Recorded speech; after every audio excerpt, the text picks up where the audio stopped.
ప్రజల కోసం బరాబర్ ఆ క్వారీలో ఇబ్బంది అవుతుంది. ఇల్లీగల్గా నడుస్తుంది క్వారీ. అది రేవంత్ రెడ్డి బేనామీ, సీతక్క బేనామీ, కడియం శ్రీహరి బేనామీ, ఎమ్మెల్యే నాగరాజ్ బేనామీ.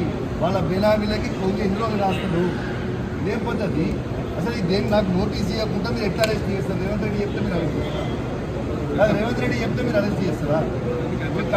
రేవంత్ రెడ్డి ఇదే కాదు కదా. రేవంత్ రెడ్డి మీ జీతం మీద రేవంత్ రెడ్డి ఇస్తలేదు కదా.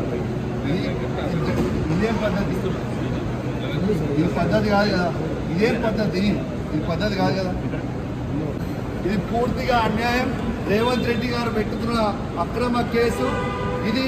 కమలాపూర్ మండలంలో గుండే గ్రామంలో ఇల్లీగల్ మైన్ నడుస్తూ ఉంది.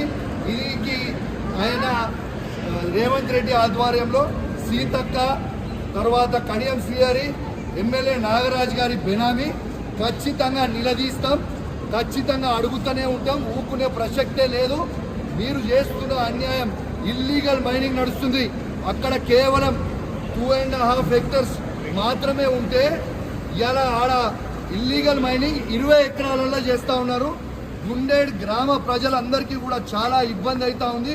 గుండేడ్ గ్రామ ప్రజలు మొత్తం కూడా ఇబ్బంది పడుతూ ఉన్నారని చెప్పి కూడా ఈ సందర్భంగా తెలియజేస్తూ ఉన్నాను. ఆ ప్రజలు ఇలా హెల్మెట్లు పెట్టుకొని మరి చేసే పరిస్థితిగా ఉంది. ఇలా ప్రజలందరూ కూడా గమనించాలి.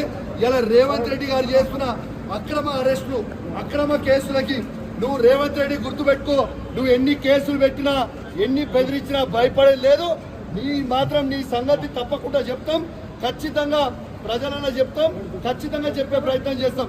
జై తెలంగాణ, జై కేసీఆర్.